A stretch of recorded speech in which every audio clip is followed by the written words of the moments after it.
Kleber, no nosso dia a dia, muitas startups ajudam a devolver tempo para a gente, a pegar o transporte mais rápido, a não ter que enfrentar uma fila. Você decidiu devolver tempo para as empresas. Qual é o tamanho desse tempo perdido? Olha, Muri, hoje estima-se que 50% do tempo dos times de RH seja perdido com tarefas transacionais que poderiam ser automatizadas. Então, quando a gente fala do RH ocupar um papel estratégico, e eu acho que é dele por direito, porque o maior ativo hoje das organizações são pessoas, como é que ele faz isso enquanto metade do tempo dele é resolvendo burocracia, respondendo dúvidas de colaborador? Então, se a gente conseguir efetivamente automatizar o que pode ser automatizado, a gente garante que o RH ele tenha tempo para focar no que é estratégico e, em última medida, para ter uma visão mais humana também no relacionamento com os colaboradores. Perfeito. Essa relação do colaborador com a empresa, de recuperar tempo, a gente está falando de burocracias, processos, ou a gente está falando de satisfação com a empresa, tempo útil trabalhando, treinamento? De que parte de devolver tempo do RH a gente está falando? Tem uma pesquisa que mostra que um colaborador faz em média 12 solicitações por mês para o RH. Uau. Então, é tempo que ele para, que ele não está produzindo para resolver o que, sob a ótica dele, é Sim. visto como burocracia. Então, esse cara solicita umas férias, ele submete um atestado, ele consulta uma política, ele tira uma dúvida. E eu acho que o que a gente precisa se lembrar é que o colaborador é um só. Então, o RH, ao longo dos anos, foi buscando trazer diversas plataformas para resolver diferentes subsistemas. Sim. E diferentes problemas do dia a dia dele, mas a experiência para o colaborador está totalmente quebrada. Hoje esse cara tem que ter 10 logins e senhas diferentes para plataformas diferentes para realizar tarefas que geram perda de produtividade, geram desengajamento e são vistas como burocracia por ele.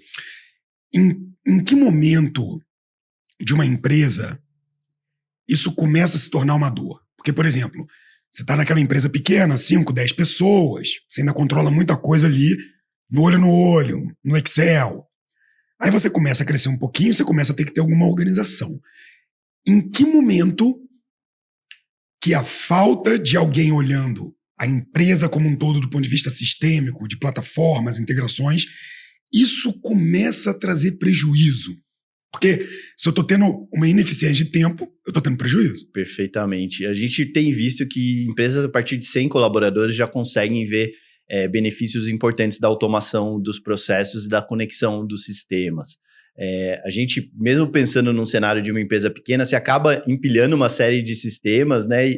E o nosso intuito como líder, como RH, ele é muito nobre, né? De trazer novos benefícios, novas soluções, uma nova plataforma de treinamento para o colaborador. Só que quando você vai ver, esse cara tem uma série de plataformas e benefícios e ferramentas se comunicando com ele, a experiência dele fica extremamente fragmentada. Então, a gente tem visto que a partir de 100 colaboradores é onde essa dor de automação ela começa a doer e a gente consegue quantificar quanto que isso consegue devolver de tempo e de dinheiro para a organização dentro desse contexto.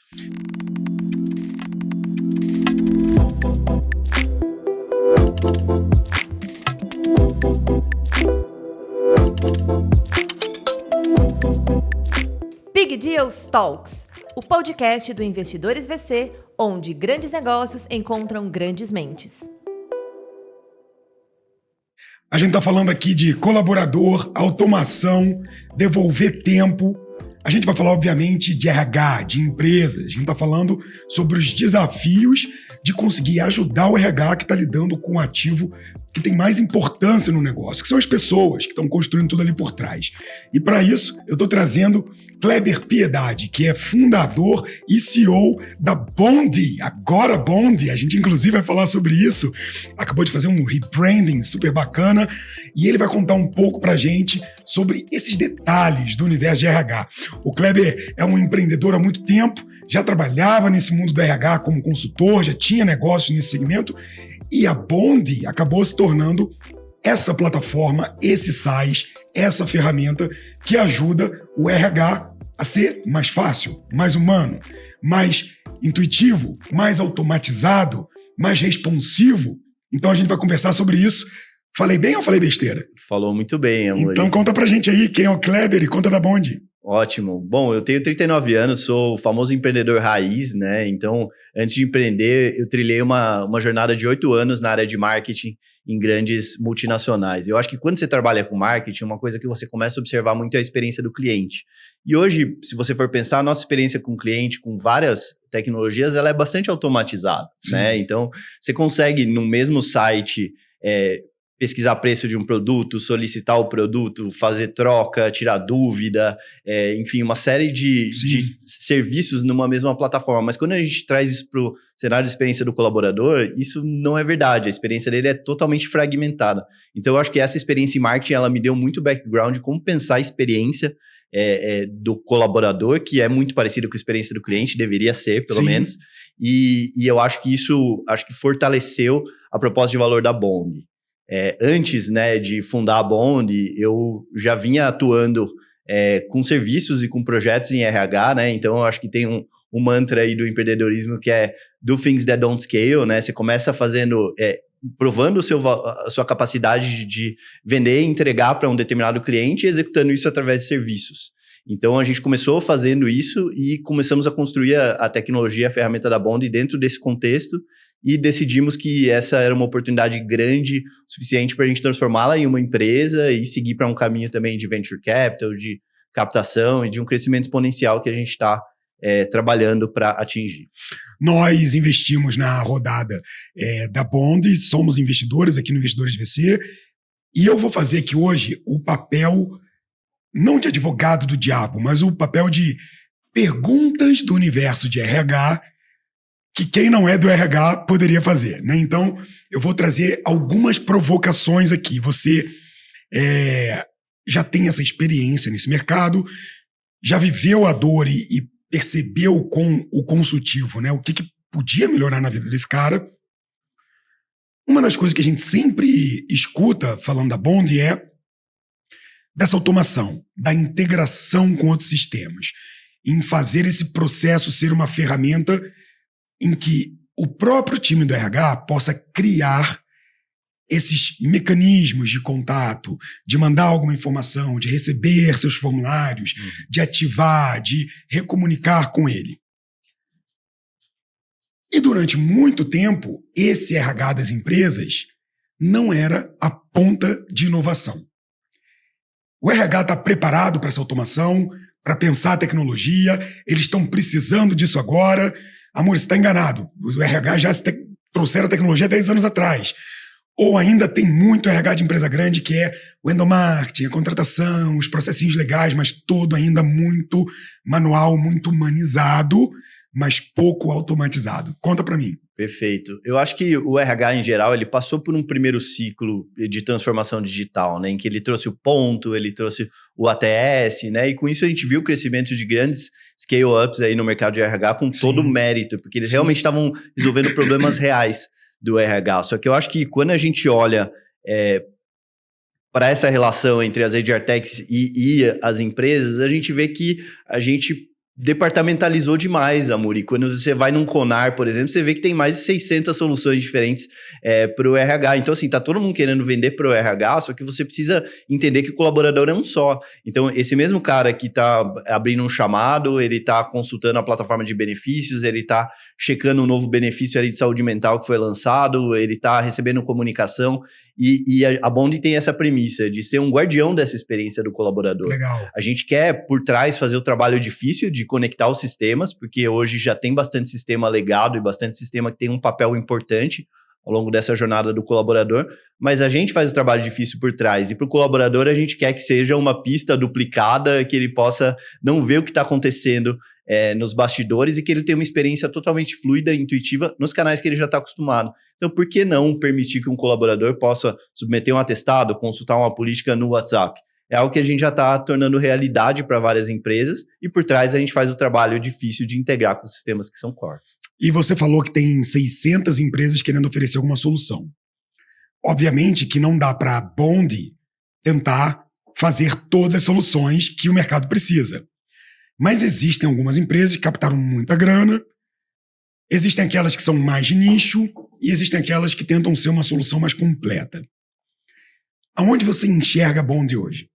Eu acho que o nosso approach para esse mercado, ele até pode parecer um pouco contraintuitivo, mas o que a gente vê é que tem muitos players querendo ser one-stop shop. Então, eu vou ter todos os subsistemas aqui dentro. Só que a realidade, principalmente enterprise, ela não é tão simples assim. Então, esse cara muitas vezes tem um sistema de folha global, ele tem um sistema de ponto para a América Latina, e permitir a integração entre esses sistemas é muito mais valioso do que eu querer ser a única plataforma, porque é muito difícil eu, como HR Tech, querer ser bom em tudo. Sim. Então, ter essa oportunidade de conectar os sistemas, fazer com que as coisas se conversem e que para o colaborador a experiência seja única e seja fluida, acho que isso é muito valioso.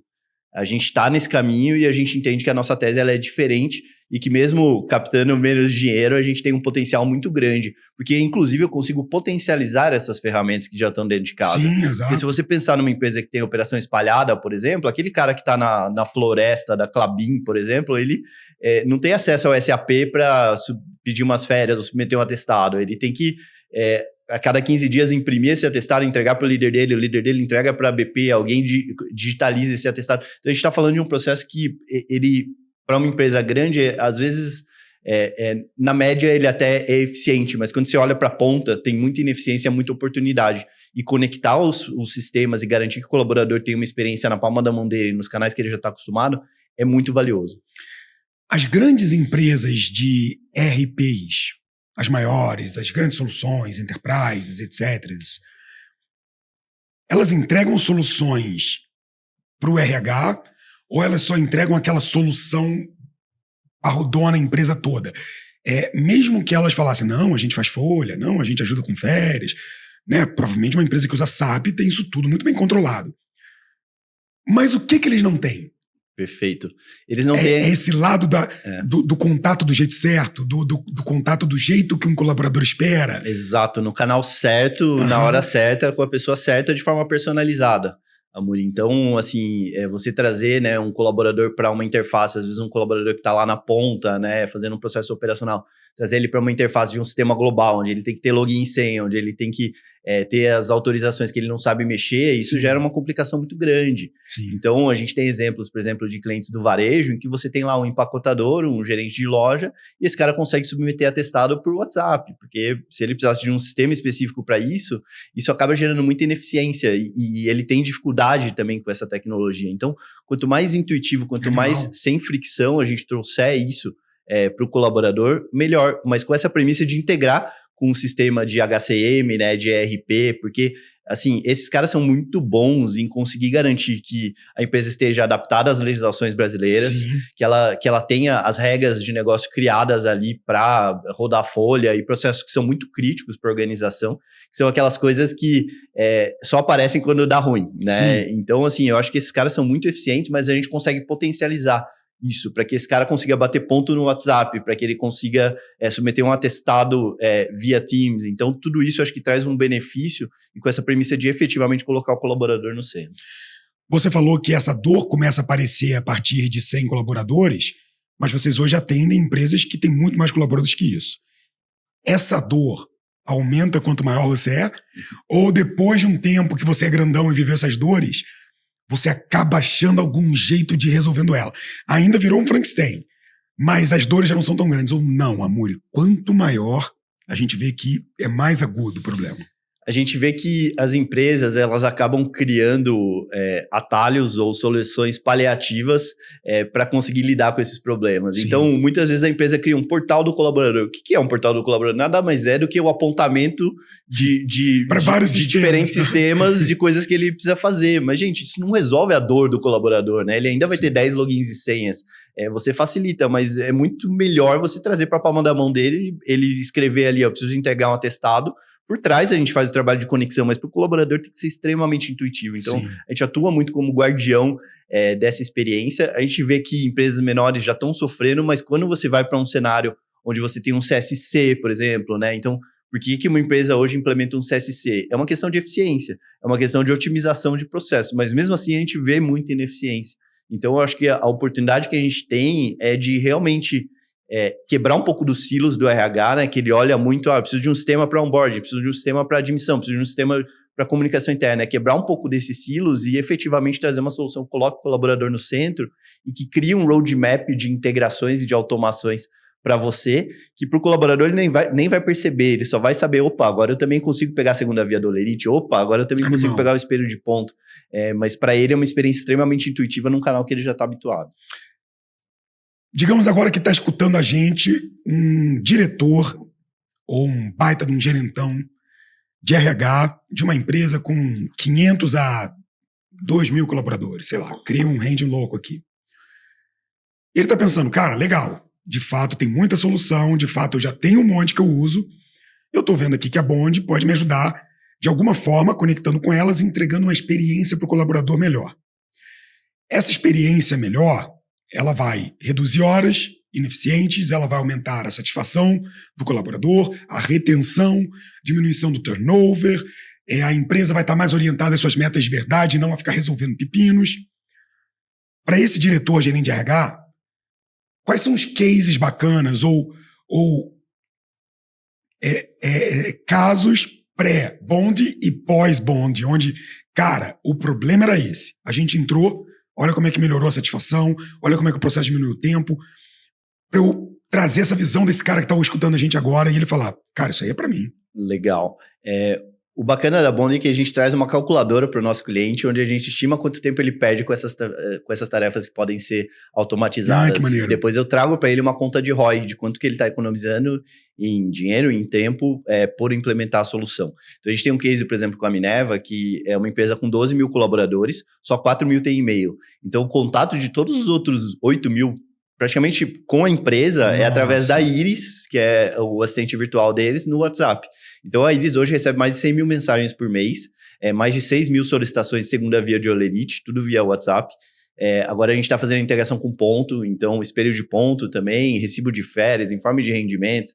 Então a gente começou muito por essa parte mais de departamento pessoal. Perfeito. Mas assim, eu consigo, por exemplo, integrar com o sistema dele de LMS para eu criar jornadas específicas para os colaboradores que de repente não concluíram um determinado treinamento, ou com o sistema dele de avaliação de desempenho para eu criar jornadas específicas para colaboradores que tiveram uma avaliação de desempenho ruim. Então a gente cria um roadmap de integrações e o céu é o limite, mas com essa premissa de para o colaborador sempre vou entregar uma experiência intuitiva na palma da mão.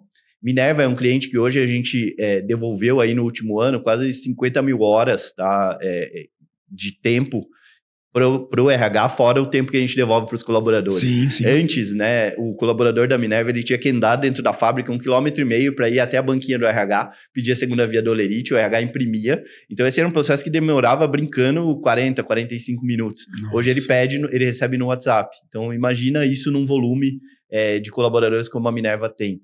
Um outro case muito legal é o Hortifruti, né? Eles têm uma empresa com 8.000 colaboradores, né? Natural da terra, eles estão no varejo e hoje submetem aí mais de 2.000 atestados. Então, eles conseguem identificar quais são as causas mais comuns, quais são as regiões que têm mais atestado, né? Colaboradores que às vezes estão submetendo um volume de atestado muito alto e tem todo um workflow também de aprovação disso e esse processo é realizado no WhatsApp.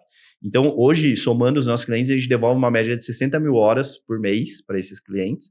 Mas a gente tem uma visão ambiciosa, Amuri. A gente quer devolver 1 bilhão de horas para as empresas do mundo e a gente entende que isso é um movimento, né? Agora a gente vai criar o nosso bondímetro, que é como se fosse um impostômetro, onde você vai contabilizando quantas horas a gente vai devolvendo. E eu acho que isso é urgente no RH, mais do que qualquer outra ferramenta. A gente fala muito sobre saúde mental, mas a nossa forma de colaborar para a saúde mental e reverter o cenário de que o RH hoje é a área que mais sofre burnout nas empresas, é devolvendo tempo para ele, automatizando tarefas que podem ser automatizadas. Aí aquela pessoa de fora vai pensar, mas você está automatizando o RH e eu trabalho no RH, daqui a pouco quem vai estar com hora sobrando sou eu. E aí, sei lá, o que vai ser de mim? Tem isso ou a tecnologia é só mais uma ferramenta para esse cara? Eu acho que, assim, a gente atua como um aliado realmente do RH para ele conseguir focar naquele projeto de inovação, para ele conseguir ter mais tempo de qualidade com os colaboradores, né? Eu estava hoje numa reunião e o pessoal falou assim, o dia todo o colaborador me interrompendo, eu consigo trabalhar efetivamente ou no começo do expediente ou no final, porque hoje tem muita interrupção e muita coisa que poderia ser automatizada. Então a gente tem essa visão de devolver tempo para essas pessoas, para que esse cara consiga focar num projeto de inovação, para que a gente ajude efetivamente o RH a ocupar aquele papel estratégico que é dele por direito. Era isso que eu ia perguntar para você. Na hora que a gente devolve 1 bilhão de horas, o que as pessoas fazem com essa hora livre? Pois é, eu acho que desde ficar mais com a sua família e ter mais qualidade de vida, né, até focar em projetos de inovação, desenvolver o seu time, ter tempo de qualidade com os líderes da organização, né, focar em processos que realmente são aqueles momentos uau, né, do colaborador, né? Tem aqueles momentos na jornada do colaborador que eles são determinantes entre esse cara se engajar, ele se apaixonar pela empresa, Perfeito. ou ele se desengajar. Então, se o RH conseguir se ele conseguir dedicar mais tempo para esses momentos uau. E a plataforma, ela também te permite um nível de personalização muito alto, Amuri. Então, você consegue programar uma tarefa, por exemplo, sabendo que o Kleber vai sair de licença paternidade no final do mês, você consegue programar uma tarefa para o gestor lembrar e falar para o Kleber para ter uma boa hora e para o RH ligar para ele, para você, para sua esposa, uma boa hora, já programar um kit para o baby que tá chegando. Então, assim, focar em momentos uau e ter um nível de informação e personalização da experiência do seu colaborador nesse nível te permite ter um olhar muito mais humano. Perfeito. E, cara, a gente acabou não abordando aqui no início do programa, mas eu quero fazer essa provocação agora. Da onde que veio essa pegada pelo RH, que você falou, passou pelo marketing? A sua jornada empreendedora, ela teve algum caminho específico que acabou te levando para isso? Alguma experiência que você viveu? Eu sei que você falou lá do lance do marketing, cara. O marketing, a gente via muita evolução do que era entregue lá. E o RH não tinha. Mas por que o RH chamou essa atenção? Teve alguma coisa que você falou, bicho, é um negócio aqui que dá para construir. Foi nesse momento que fazer um negócio digital, escalável, se abriu como oportunidade? Foram as captações, o que estava acontecendo no RH? O que trouxe você para dentro do RH e tirou você do marketing? Perfeito. Eu lembro que eu tive um turning point muito relevante que foi no RD Summit de 2018, né? Eu fui lá para Floripa e eu via todas aquelas palestras, né? Eu já estava, de alguma forma, atuando em RH com projetos e eu via todas aquelas palestras falando sobre experiência do cliente, falando sobre a ampulheta, né? E eu falei, cara, tudo isso dá para adaptar para o RH, né? Porque a jornada de um cliente ela é muito parecida com a jornada de um colaborador, né? Então, a aquisição que eu faço de um cliente é o mesmo trabalho de aquisição que eu faço ali em contratação, sim, né? Total. Em você gerar o interesse daquele colaborador por aquela empresa, ele entender que aquela vaga é um produto bacana para ele, participar de um funil de seleção, né? E aí, a partir do momento que você... exato. A partir do momento que você vira um colaborador, você entra numa jornada de como que eu adiciono mais valor, que é muito parecido com a ampulheta que hoje a gente usa em marketing e vendas, né? Então, aquilo para mim foi um turning point. Eu falei, cara, dá para adaptar muitas das coisas que existem no marketing para o universo do RH. E eu acho que, assim, eu na minha jornada empreendedora, né, essa foi uma ficha que foi caindo, foi algo que eu fui percebendo ao longo do tempo, mas ao mesmo tempo eu acho que ser alguém que tem esse olhar de otimização de tempo é algo que também permeia a minha trajetória, Amuri. Para quem não sabe, eu sou fundador da eMoving. eMoving é uma startup que faz aluguel de bicicletas elétricas. E quando eu olho para isso, cara, isso é devolução de tempo na veia para as pessoas, né? Quanto tempo a gente perde no trânsito por ano, né? Como que a gente... a maioria das distâncias em São Paulo, a média são 8 quilômetros, é uma distância bicicletável. Então, quando você sai de um carro e entra numa bicicleta elétrica, você passa a ter uma previsibilidade muito maior e uma eficiência no seu trajeto muito melhor. Então, eu acho que isso também permeou a minha jornada, né, de devolver tempo para as pessoas. Eu acho que a Bond vem para coroar isso, para a gente realmente conseguir devolver tempo para as empresas. E eu acho que é um assunto urgente, é um assunto prioritário para as organizações, porque hoje o nosso ativo mais valioso, amor, e mais escasso é o tempo. Sim. Né? Você pode pensar em qualquer plataforma, você pode trazer uma plataforma que seja excepcional. Se o RH não tem tempo de lidar com aquilo e implementar, não adianta nada essas funcionalidades. Então, a gente entende que hoje o ativo mais valioso é tempo e devolver tempo para as organizações é urgente e muito importante. Como é que o RH e você estão hoje lidando com o trabalho remoto, ou híbrido, ou presencial? Eu vi que teve várias empresas que fizeram essas mudanças, algumas falaram, não, todo mundo tem que voltar agora. Algumas falaram, não, peraí, o híbrido está funcionando. Outras falaram, a gente decidiu virar remoto e virou assim. Já que a gente está falando de recuperar tempo, e a gente está falando de processos, burocracias, etc., o trabalho remoto trouxe provocações muito positivas sobre essa falta do tempo do deslocamento, de você não precisar mais pegar um metrô, um ônibus, perder 1h30 para chegar, o cafezinho em pé, as reuniões do almoço, o almoço sem volta, todas aquelas ineficiências, muitas delas até muito gostosas do trabalho, mas ficou essa provocação. Passa-se um tempo e, de fato, muita coisa do trabalho presencial é ineficiente, mas, ao mesmo tempo, começou a ser questionado o olho no negócio, o tempo presencial, as reuniões e culturas que se fazem mais forte quando você está presente, aquele gásinho extra no finalzinho de um mês com um time de venda, faca na caveira, todo mundo ali naquele war room.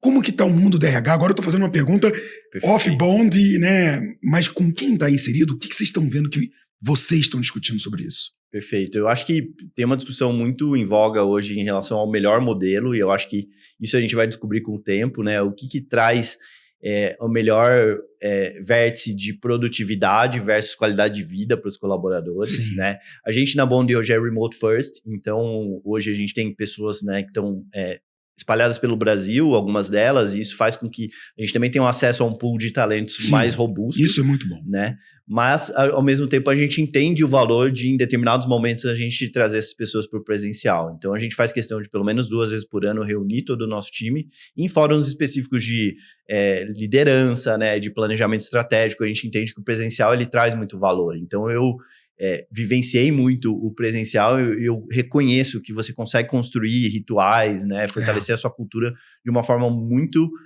significativa quando você está no presencial. Então, a gente procura compensar o nosso modelo remote first com esses rituais presenciais de 3 em 3 meses, muitas vezes 6 em 6 meses, depende das possibilidades. Mas reunir o time é algo que sem palavras, né, amor? E a gente teve a oportunidade de reunir o time agora no final de setembro e, cara, a energia que isso gera, né, ainda mais num evento que a gente fez para mais de 300 pessoas, em que todo esse time foi organizador desse evento, acho que isso gera uma energia, um gás para todo mundo que o online dificilmente consegue construir. E as grandes empresas, como é que elas estão? Hoje a gente vê também modelos muito variados, né? A gente vê big techs aí retornando, né, ao presencial pelo menos algumas vezes por semana. Então eu acho que tem sim uma tendência, mas as empresas eu acho que elas têm que se adaptar. A gente vai achar o ponto ótimo entre a produtividade, o contato com essas pessoas e também essa valorização do tempo físico, deslocamento, às vezes o nômade digital que se criou também com a pandemia. Então eu acho que a gente vai achar o ponto ótimo. Mas, de novo, a gente tem que pensar sobre a ótica do talento, né? Não adianta a gente cair na armadilha de só olhar para a empresa também, mas o talento, ele... hoje existe uma guerra por talentos global. Sim. Então, assim, se eu for para um caminho onde... vai ser só desse jeito, não quero mudar. Exatamente. Você vai afastar talentos, você vai ter dificuldade de contratar o ativo mais valioso da sua empresa, que é talentos. Sim. Eventualmente, você pode perder gente boa nesse caminho. Então, por isso que a gente tem que achar o ponto ótimo para garantir esse engajamento e, ao mesmo tempo, construção de cultura e produtividade. Animal. Você falou da eMoving. Você tem bike elétrica? Você consegue andar em São Paulo? Você ainda é um ativo ciclista elétrico por aí? Como é que tá? Sim, eu sou um case, né? Eu vendi meu carro há 5 anos, né, amor? Então, eu só me desloco de bike elétrica por São Paulo. Agora eu vou ter que comprar um carro, porque minha esposa está grávida, né? Sim. Então, acho que é uma condição que é importante você ter isso ali próximo. Mas, assim, eu acho que o saving que isso me gerou, e acho que a visão da cidade, né? Quando a gente está dirigindo, muitas vezes a gente passa pelos lugares, nossa, nem sabia que tinha uma padaria aqui, que tinha um café, alguma coisa do tipo. Verdade. Então, a bike, ela te permite viver muito mais a cidade. Deslocamentos, às vezes, dia de reuniões, né? Eu vou sair daqui, vou para Faria Lima e um cliente nosso. Então, assim, eu chego lá em 15 minutos. Talvez de carro eu demoraria 40. Então, eu entendo que a bike elétrica, ela me permitiu hackear a cidade, né? E, ao mesmo tempo, hoje eu tenho subsídios aí, formas de quando eu preciso de um carro, eu consigo alugar, eu alugo no aplicativo. Então, você acaba criando a sua própria dinâmica. Mas, para mim, o conceito da cidade de 15 minutos, né? Que você consegue fazer as coisas ali ao seu redor, isso é muito poderoso, né? E é difícil a gente viabilizar hoje ainda numa cidade do tamanho de São Paulo, com todas as complexidades que ela tem. Mas, para mim, essa é uma dinâmica que funciona muito bem. Cara, eu, há mais ou menos uns 2 anos atrás, até antes da pandemia, eu morava na Vila Olímpia e eu vivi aquele surgimento louco dos patinetes elétricos por ali. E aquilo ali, para mim, foi uma revolução, cara, porque eu estava antes morando no Vale do Silício, fui para a China, Israel, então Eu vi patinete de 2017 até 2020 em todos os lugares. E eu confesso que eu me adaptei muito, bicho. Tipo, eu fazia reuniões de patinete, eu ia de um lugar pro outro, eu falava, cara, que bom que eu me mudei pra São Paulo, porque o Rio de Janeiro não tinha. E aí veio o problema lá da empresa de patinetes, a galera jogando pra um lado, aí a prefeitura tentando bloquear, tiraram do Rio de Janeiro, aquela coisa. Opa, desculpa. E tiraram no final das contas. A pergunta pra você é, hoje, e não tem nada a ver com papo de RH, tá? É papo de curioso. Uhum. Qual é a bike elétrica ideal? Quanto, em média, custa uma bike dessa? Tem que carregar todo dia? Dá para usar a semana inteira? Aquele quick guide para quem está escutando a gente é curioso porque eu estou me mudando aqui para o Brooklyn. Vou ficar a 15 minutos andando daqui. Porra, queria pegar uma bike elétrica e queria explorar mais essa coisa de faz uma comprinha, aí depois passa na padaria, pega uma... Isso você só faz ou com moto ou com bicicleta, bicho. Você não faz com carro, não tem lugar para parar. Conta pra mim. Não, e se você pensar em várias outras situações do nosso dia, né? Não sei se você já foi procurar apartamento, cara. Ou você vai no carro do corretor, aí não tem lugar para parar, gasta um monte, né, de estacionamento. Sim. Ou o seu trajeto, vou sair do trabalho, vou passar na academia, vou passar no mercado. Só ali são 3 estacionamentos. Isso que você falou, cara, de descobrir as coisas ao longo do caminho, isso é muito legal. Você resolve... pendências nesse caminho, se você pode parar rápido e ter essa acessibilidade da mobilidade. E aí, Moving completou 8 anos, então ela foi a primeira empresa de subscription de bike elétrica. Então a gente viu todo esse hype de patinetes acontecendo na cidade, né? A gente entendia que o modelo de negócio naquele momento não parava em pé e a gente focou e persistiu no nosso modelo, que a gente entende que é um modelo vencedor. Então hoje a pessoa paga ali por volta de R$320 para ter a bike com seguro, manutenção, tudo incluso. Né, ele pode utilizar isso o tempo todo, isso fica na casa dele, ele carrega a bateria é removível, ele carrega, o tempo de carregamento é por volta de 4 a 5 horas e ele consegue andar ali 30, 40 quilômetros, então eu carrego minha bateria em média uma vez por semana. Nossa, você tem uma sobressalente ou nem precisa? Não precisa, não tem necessidade. Cara, eu quero virar cliente. Ah, que legal, Amori, vai ser um prazer. Então eu sou cliente, tá fechado. Gostei, menos de 400 pratas por mês, fica comigo, eu recarrego em casa. Eu posso dizer, isso é do cacete. Tipo, eu chego com a bike, tranco no prédio, eu subo só com a bateria e boto ela para na minha tomada. Então acabou. É isso. Já gostei. Hackear a cidade, né, amor? Eu acho que a gente tem que fazer isso no nosso dia a dia. Nós, como empreendedores, estamos sempre buscando formas de ser mais produtivo. Eu acho que você ter essa previsibilidade nos seus deslocamentos, saber que você, em 15 minutos, consegue chegar naquela reunião que você não vai se atrasar, isso é muito valioso pra gente. Essa provocação de recuperar horas veio um pouco dessa questão da mobilidade, de ter uma vida mais conectada com a cidade, de não perder tempo no trânsito, de poder ter essa jornada com mais qualidade e previsibilidade também, né? Sim. Porque de carro eu vou mais rápido. Depende. Tem trânsito, tem não sei o quê, tem bababá. Com a bicicleta, naquele pedaço ali, você sabe que você vai levar 12 minutos, 9 minutos, 7 minutos. Veio daí essa primeira provocação para... talvez essa pequena obsessão positiva com o tempo? Eu acredito que é uma das fontes, Amori, mas para mim eu acho que uma estatística que me consternou muito é que o RH hoje é a área que mais sofre burnout nas empresas. E que Caraca. O RH, segundo a Exame, isso no Brasil. Então, assim, ela é uma área que ela está sobrecarregada, né? Para burnout, a gente entende que essa sobrecarga ela é clara. Quando você conversa com os profissionais de RH, você vê as pessoas cansadas, as pessoas sobrecarregadas. E muito do que sobrecarrega são essas atividades transnacionais. Então, a gente tornou a nossa obsessão devolver tempo para as empresas, devolver tempo para o RH, para que ele efetivamente ocupe esse papel estratégico, né? Faz mais de 10 anos que eu estou no RH e a gente fala do RH ocupar o papel estratégico. Mas isso só vai acontecer quando ele conseguir automatizar os 50% do tempo dele, que hoje ele gasta com tarefas transacionais. Isso que você falou, eu não tinha a mínima ideia dessa estatística de que o RH hoje concentra essa maior fatia de desafio, né, para você manter a qualidade emocional e física do colaborador. A gente sabe, principalmente, que nos fundadores de startups que a questão do burnout ela é pouco falada, mas muito presente. Com certeza.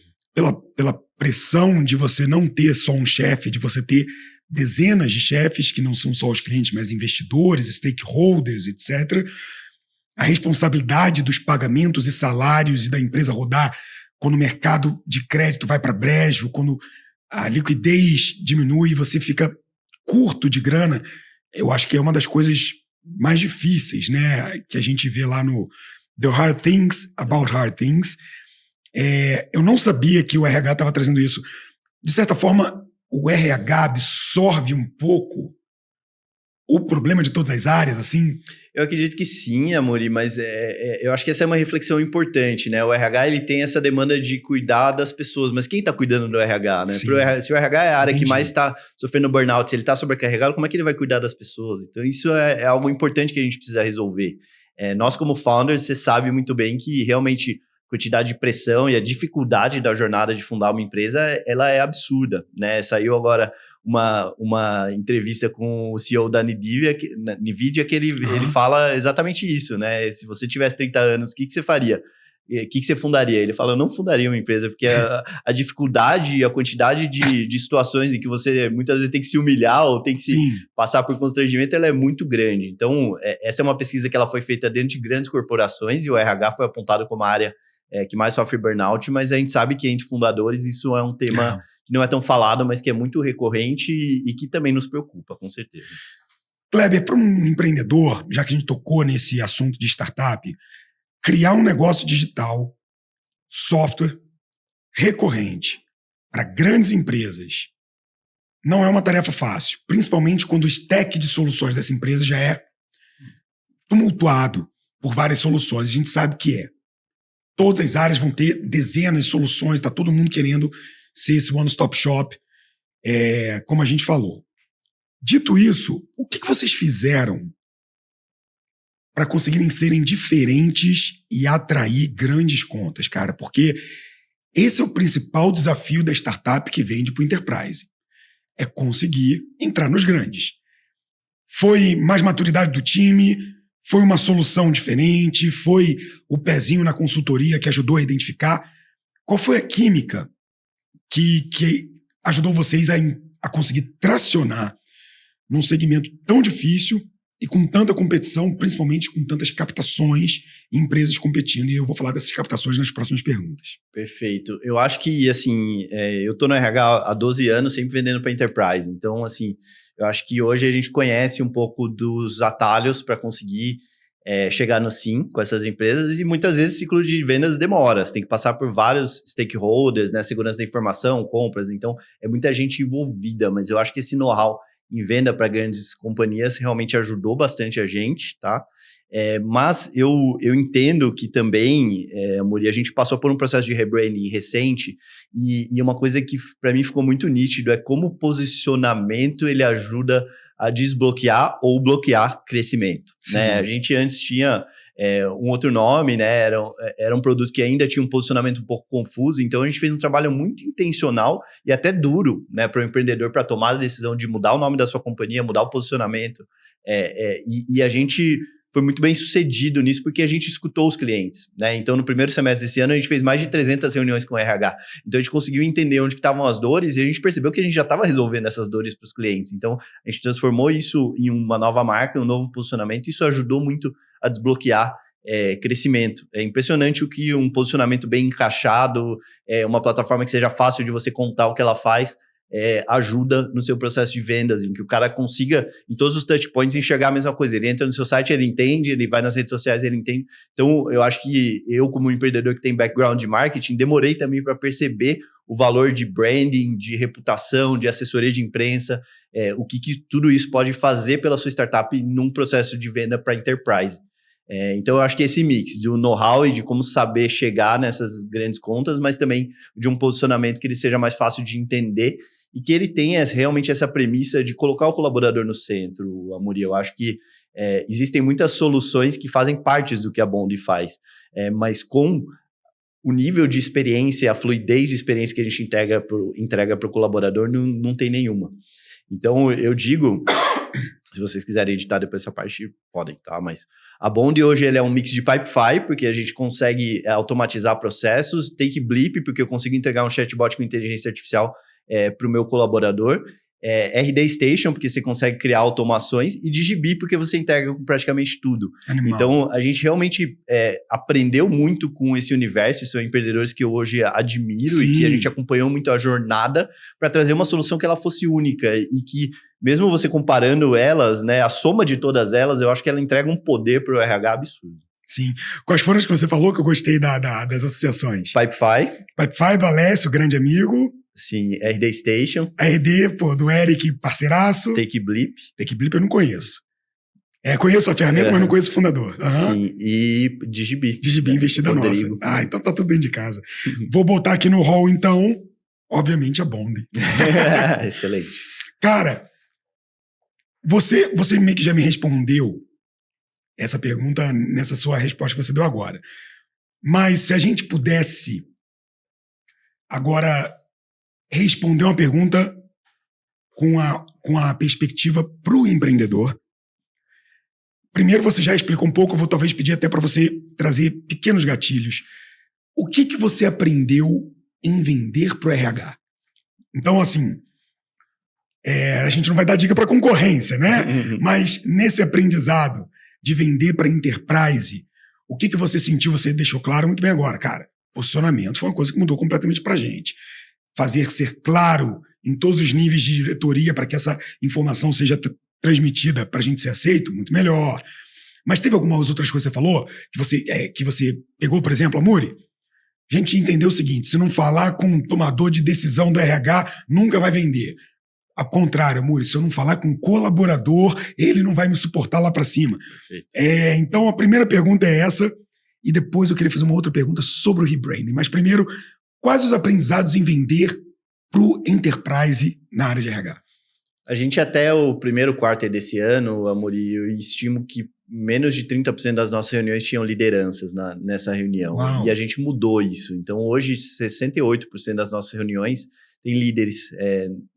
Porque esse cara vê valor e ele entende que aquela plataforma pode resolver o problema dele, então ele entra desde o começo nesse processo. Isso faz com que o ciclo de vendas ele seja encurtado, né? Eu acho que uma outra coisa que a gente aprendeu vendendo para RH é que, assim, o RH hoje tem uma fila de pessoas querendo vender para ele, né, Amor? Então, muitas vezes, né, eu mandar aquela code LinkedIn e falar, não, nessa empresa já fiz meu papel, não é o suficiente. Então, você tem que fazer um trabalho de ABM, né, Account Based Marketing, para você entender aquela conta, entender todos os touch points e como que você consegue realmente sentar na mesa, né, e esgotar as possibilidades com essa conta. Acho que isso foi um outro aprendizado super valioso. E o RH é uma área relacional, então ele precisa confiar. Então, você ter a possibilidade de fazer eventos, realizar encontros, né, ter esse tete-a-tete, esse olho a olho, isso também ajuda a encurtar o seu ciclo de vendas. Então, acho que essas 3 dicas são bem valiosas aí para quem quer vender para RH. E a questão de posicionamento, né, isso eu quero reforçar, né, você precisa resolver um problema imediato do RH, senão você vai para o fim da fila. Né? Então tem que ser um burning hair problem que a gente fala, né? Isso eu aprendi aqui com o Mineiro em um evento da Investidores VC, inclusive, né? Que, qual é o seu problema que você está resolvendo e que se o cabelo do Amor estiver pegando fogo, eu vou apagar de qualquer jeito e ele vai me agradecer, independente se eu dei um tapa na cabeça dele, enfim. Então, assim, você precisa identificar qual que é esse problema imediato que o RH precisa resolver e a sua plataforma tem que aparecer como essa solução. Se você é nice to have, você vai para o fim da fila. Sim. Se você resolve um pedaço do problema dele, busca uma estratégia de canais com outros players que já tem mais relevância dentro desse cliente, porque senão seu ciclo de vendas vai aumentar, você vai ter muito deal perdido ao longo desse processo por falta de engajamento. Então, acho que são dicas valiosas aí para quem quer vender para RH. Cara, animal. E nesse processo do burning hair problem, né, do cara, a Bond já tinha essas soluções, mas o posicionamento, né, o rebranding direcionou essas forças, canalizou. Eu quero estressar um pouco esse ponto, porque a gente recebe mais ou menos 250, 300 startups novas todo ano para a gente analisar e acompanhar. Eu diria para você que 2/3 delas têm um branding. Eu não estou falando de posicionamento, estou falando só de primeira impressão visual, de cores, marca, que eu não investiria só por causa do visual. Não estou falando de identidade de marca, de posicionamento. Tô falando da primeira impressão, bicho. A logo, o deck, as cores, a fonte. E a gente sabe que na conversa com o empreendedor, muitas vezes vem, cara, e um rebrand? Às vezes os nomes começam errados, sabe? O cara começa com aquele nome que, puta, você olha lá na frente, não tem mais nada, tipo... Já foi a época que a gente tava até conversando hoje, gravei o podcast com a Easy Carros, mas já foi a época que a gente colocava Easy no nome da frente das startups, né? E aí, porra, lança aquele empreendedor que não tinha um nome nenhum, colocou isso e já comprou domínio. Aí o cara se vê, cara, eu queria mudar esse negócio. Muitos empreendedores vão achar que é só uma questão visual. Se ele enrola para fazer isso, mas ele toma feedback do investidor, talvez ele peça até pro designer interno fazer, ele não resolve o problema. Ele dá só aquele tapa, ele faz um retrofit. Vocês decidiram, sem provocação dos investidores, já estava com vocês antes da rodada, fazer essa mudança bold. Tipo, o rebranding de vocês foi uma movimentação ousada. Que mudou nome, mudou tipografia, mudou cores, mudou posicionamento, mudou North Star Metric. Em que momento o empreendedor tem que estar atento a isso? Essa é a pergunta. O que ele tem que perceber para ele ver? Cara, não está funcionando. Será que eu tenho que fazer um rebrand? Será que eu tenho que estudar? Qual foi o seu processo de se iluminar para tomar essa decisão também? Para amadurecer em relação a isso. Eu acho que isso é uma coisa que pouca gente fala. Eu nunca trouxe esse tema aqui, por exemplo, que é essa questão do apego à própria marca, apego ao que você construiu. Mas tá bom assim, mas eu tenho medo do novo. Como é que foi esse processo para vocês chegarem nessa conclusão super bacana que virou a Bond? Ele é um processo muito duro, assim, para o empreendedor, né? Porque primeiro você tem que se desapaixonar pela sua solução, né? Você tem que se apaixonar pelo problema do cliente. Então, você pode ter um produto legal, bacana, e, pô, quando a gente olhava o nosso produto, a gente fala, cara, que produto legal, né? Mas, assim, não vendia, não andava na velocidade que a gente queria. E você precisa estar preparado para tomar decisões difíceis, Amorim. Então, a gente tinha uma marca que era Spark RH, né? Ela tinha já algum reconhecimento no mercado de RH, né? Tinha até uma percepção de posicionamento um pouco distante do que a gente tem hoje com a Bond, mas a gente olhou dentro de casa e a gente tinha clientes, né, que já utilizavam o precursor da Bond, que foi uma aquisição que a gente fez em 2021, que era o HR Bot. Então ele era um chatbot com inteligência artificial que respondia dúvidas, fazia atendimento a colaboradores, e a gente começou a olhar para esses clientes e falou, cara, esse cara está salvando muito tempo todos os meses, olha o nível de automação e de experiência que ele está trazendo para os colaboradores dele. E a gente falou, cara, tem um ouro aqui dentro, né? E eu acho que a gente fez esse trabalho de realmente, né, tomar as decisões difíceis, muitas vezes arrancar o band-aid, né, e mudar o nome para algo que fosse mais conectado com aquilo que a gente tinha como proposta de valor. E assim, não é um processo fácil. A gente trouxe uma consultoria de branding que nos apoiou. Eu tenho uma sócia que é head de marketing que liderou e protagonizou muito esse processo, mas são algumas reuniões para você entender essas decisões e cada decisão que você toma, ela vai muitas vezes gerar consequências e impactos, né? Então, a gente poderia optar por fazer o rebranding, mas permanecer com a marca Spark RH. Eu ia ter um problema lá na frente, porque tem muito software que chama Spark. No meu processo de internacionalização, eu ia ter desafios para registro de domínio, concorrência para SEO. Então, a gente falou, não, realmente a gente precisa de um novo nome. Então, ele é um processo que ele é duro para o empreendedor, mas ao mesmo tempo, quando você concretiza e toma as decisões certas, ele destrava muito crescimento. Então é muito engraçado, Amorim, porque uma semana antes do nosso rebranding, né, o nosso nível de engajamento dos clientes era uma semana depois, pô, o cara que tava com a proposta lá, barrigando, parado, começou a ligar. A gente teve, cara, em uma semana, 44 levantadas de mão. Tipo, eu tinha uma média de 10 por mês. Caraca. Então, assim, você vê indicadores de que realmente a atração, ela tá chegando e que o nível de percepção de valor que a sua marca atingiu, ela é muito superior ao que tinha antes. Então, acho que são indicadores, são decisões difíceis que você tem que saber navegar e trocar muito e amadurecer para também não ser precipitado, mas que no nosso caso foram acertadas e foram necessárias para a gente conseguir ter uma avenida de crescimento agora ilimitada, com uma marca que a gente tem o registro, que a gente pode internacionalizar, que tem esse olhar de conectado com aquilo que a gente faz, de unir sistemas, conectar sistemas, pessoas. Então, eu acho que foram decisões acertadas. Do dia que você chamou a empresa de consultoria até o dia que ela apresentou o projeto final com as aprovações e vocês falaram, é isso. Quanto tempo? 6 meses, mais ou menos. 6 meses para passar por esse processo. quais são as lideranças que tem que ficar envolvida? Todos os fundadores, obviamente, todos os sócios, time também? A gente fez um processo muito coordenado, Amorim. Eu acho que, assim, a gente ficou por muito tempo na liderança, só nos fundadores, né, definindo isso.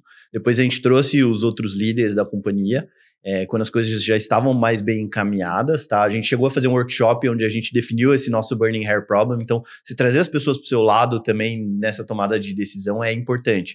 Você tem que entender que muitas vezes não dá para queimar largada, compartilhar informação que ainda não está definida, mas trazer as pessoas para o mesmo lado na decisão, isso gera um engajamento muito alto. E a gente optou, Amori, por fazer simultaneamente a divulgação da nova marca, o anúncio do aporte, um evento para 350 pessoas no Cubo, né, um novo site e tudo que tem de impacto ao lançar uma nova marca. Então a gente concatenou tudo isso para o dia 21 de setembro e foi um movimento assim, praticamente cronometrado. Então a gente tinha um embargo para lançar na Exame, na Startups.com e na PEGNI às 4 da tarde. Às 4h40 a gente estava no evento do Cubo para 350 pessoas, que nós fomos os organizadores. Nossa. E lançamos a nova marca. Uau, E eu fiz aquele tipo super-homem, que eu tava com a camiseta da nova marca por baixo, eu abri minha camisa e todo o time entrou e na com a hora todo camiseta mundo da vindo nova um monte marca. de notícia aparecendo, aí nego assim... Então, assim, What foi the um fuck? movimento muito Que legal. coordenado, graças a Deus deu tudo certo.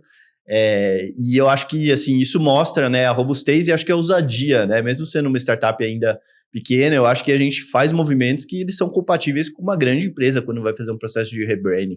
E acho que isso também é mérito dos meus 12 anos empreendendo, claro, e apanhando e aprendendo ao longo desse processo. E eu gosto muito quando a gente cronometra grandes entregas como essa, porque vira a sua grande entrega do ano. Porque você consegue pautar baseado nessas grandes entregas. Quando você faz um monte de coisa pela metade, ou não espremendo o canal até o fim, você tem pouco impacto percebido. Então, não adianta você fazer dezenas de ações e jogar qualquer porcaria na Black Friday. Né? Por exemplo, se você vai fazer uma Black Friday, anuncia desde o início do mês, bicho, a gente vai fazer um negócio grande. Né? Tipo, pesa no negócio. Se você vai fazer um rebrand, uma mudança significativa no teu negócio, coordena um evento offline com o embargo da notícia. A gente estava querendo anunciar a rodada, né? Você falou, Amor, não vamos anunciar a rodada ainda? Porque eu quero trazer esse posicionamento do mercado. Somos isso, resolvemos esse Burning Hair Problem, estamos com grana para atacar esse negócio e olha só aonde que a gente está chegando e como é que a gente está mudando a vida dessas empresas. Então, achei que foi uma super entrega, um super movimento que só consolidou o crescimento que você vinha trazendo antes desse rebranding. Então, parabéns aí, foi muito legal. Quando eu participei da reunião de rebranding, em que vocês estavam apresentando lá, eu já participei de algumas reuniões de apresentação e defesa de marca, eu confesso que eu estava com medo. E eu também, eu também confesso. Uma das principais reuniões para mim era com você, porque a gente fez todo o pitch, né, e negociou toda a rodada com um nome. Sim. E aí semanas depois eu te trouxe que a gente ia mudar o nome. Aí eu falei, cara, gera um nível de insegurança, de incerteza, né, no empreendedor muito alto. Sim. Mas pô, você foi super parceiro. Não, mas foi muito legal. Eu pensei assim, eu falei, cara, se tá mudando é porque não é à toa, porque ele tá realmente colocando caloria nisso aí. Mas, pô, a gente acabou de colocar grana e tá vendendo. Será que era hora de fazer essa mudança? Quando vocês começaram a apresentar, eu falei, bicho, no meio eu já tava com a certeza de que foi o melhor caminho. Porque enquanto vocês apresentavam, eu, na cabeça de um tomador de decisão de RH, já queria conversar com a Bondi. Entendeu? Quando você viu isso, eu falei, beleza, agora eu entendi. Antes, ele tinha que forçar a venda e o contato. Agora, isso acontece só por você bater o olho e gerar uma identificação rápida com aquele tomador de decisão. Isso é uma coisa, Amori, essa questão de você simplificar ao máximo sua proposta de valor e você ter isso numa frase para todos os stakeholders, isso é muito importante. Então, a Bondi é uma plataforma de automação de processos do RH focada na experiência do colaborador. Ponto. Assim, então, não tem diferentes interpretações, né? Isso a gente não teve tecnologia no meio da palavra, coisa chata, não teve integrado. Não, cara, a gente explicou para você claramente como é que a gente vai resolver o seu problema, né? O que tá pegando aí pra você. É isso. Cara, a gente tá falando muito aqui sobre aspectos empreendedores, falamos também sobre aspectos de RH, tive até um pezinho de mobilidade, pedi umas dicas aqui em relação a isso tudo. E gostei muito desse bate-papo de rebranding. Eu quero, obviamente, aproveitar que a gente falou sobre poupar tempo, sobre experiência da jornada, sobre qualidade de vida, sobre felicidade também em participar das coisas. Eu quero te dar um presentinho. Porque para poupar o seu tempo de escutar o nosso podcast, a gente já criou um quadrinho maravilhoso com o QR Code para que você não tenha que ficar divulgando isso para as pessoas, mas que elas possam, ao entrar na sua sede, ao entrar na sala, etc., poder escutar o nosso episódio. Então, muito obrigado, Kleber. Eu que agradeço. Por ter participado aqui. Esse é o nosso carinho e o nosso agradecimento que o time do Investidores fez em colocar o nosso episódio aí já emoldurado para a gente poder escutar sempre que quiser. Obrigado. E eu acho que um ponto para a gente fechar, Amori, essa parceria com vocês, apesar de ser recente, para mim ela tem sido muito valiosa e muito transformadora, né? Então, essa jornada eu já te acompanhava há muito tempo, né? Mas essa jornada ela começou participando do Fundadores VC, então um evento onde pude reforçar algumas coisas sobre fundraising e aprender outras também. E a gente começou essa conexão e, quando vocês toparam investir, né, a gente vê que o networking que vocês trazem, né, a oportunidade de também trazer o holofote para as startups, né, que é quem realmente, né, tem que brilhar no portfólio de vocês. Sim. Isso é muito valioso e muito generoso sob a ótica de vocês. Então, eu queria agradecer aí por essa parceria até agora. Tenho certeza que a gente está só começando. Pô, cara, muito obrigado. E vocês ouviram o Kleber, né? Ele falou que conheceu a gente no Fundadores VC. Verdade, Fundadores é a nossa imersão para quem está à frente dos negócios aprender a captar do jeito certo. Ele já sabia, tá? Ele foi lá para hackear o processo e poder sentar comigo, a gente ter um papo de qualidade, mas para você que está querendo captar a sua próxima rodada de investimento e quer saber exatamente como passar à frente da lista, como entender o Burning Hair Problem dos investidores, apresentando a sua solução, você tem que fazer parte do Fundadores VC edição 2, que acontece dia 1 e 2 de dezembro aqui em São Paulo. Durante 2 dias, eu, Amori Pinho, Guilherme Junqueira e Pedro Sorrentino vamos explicar tudo o que você tem que fazer para preparar e captar a sua jornada de investimento, a sua rodada de investimento. E começa esse ano, tá? Não tem essa de não, vou captar no ano que vem. Ano que vem já tem que estar tudo pronto. O momento de você começar agora a conversar com os investidores, mandar os reportes, mandar os decks, ir esquentando o anúncio da sua próxima rodada é agora. Não dá mole não, acessa fundadores.vc ou @investidoresvc, que lá no nosso link da bio tem todas as informações para você não perder nada. Kleber, muito obrigado, meu caro. Eu queria aproveitar esses últimos minutos para você, obviamente, dar as últimas palavras para quem está escutando e assistindo a gente, aonde o pessoal pode encontrar Bond, aonde que o pessoal pode encontrar você. Então, as palavras são suas aí para a gente fechar o nosso episódio. Perfeito. Queria agradecer muito a oportunidade. Amo falar sobre esse tema, sobre a experiência do colaborador, sobre automação. Então, é um prazer estar aqui. Fique à vontade para me conectar comigo no LinkedIn, Kleber Piedade com K, e também o site da Bond, bond.com.br. Provavelmente em uma das reuniões ali, se você tiver interesse em conhecer mais sobre a Bond, eu vou aparecer, a gente vai poder trocar ideia, entender como que a Bond pode ajudar a automatizar o seu RH e criar uma melhor experiência para o seu colaborador. Então vocês ouviram o homem aqui, né, galera? Se você tem uma empresa com colaboradores e está realmente precisando entregar mais qualidade, automatizar esse processo, fazer a empresa recuperar horas perdidas e ser muito mais produtiva e gerando impacto, você já sabe, você tem que encontrar com o pessoal da Bond, chama o Kleber lá, acessa bond.com.br. Eu quero agradecer a vocês que ficaram aqui com a gente até o final do episódio, além de ter agradecido, obviamente, ao tempo aqui do nosso fundador que veio compartilhar as experiências. Eu encontro vocês no nosso próximo episódio do Big Deals. Você sabe, toda quarta-feira tem Big Deals Talks, onde eu trago realmente convidados excepcionais aqui para entender o Big Deals da vida deles. E na sexta-feira a gente tem o Giro de Notícias, onde a gente traz as matérias que foram destaques nos veículos sobre Venture Capital aqui no nosso ecossistema. Kleber já esteve lá anunciando também a rodada dele. Então, muito obrigado. Eu fico por aqui e eu encontro vocês no próximo episódio. Até lá, galera. Tchau, tchau.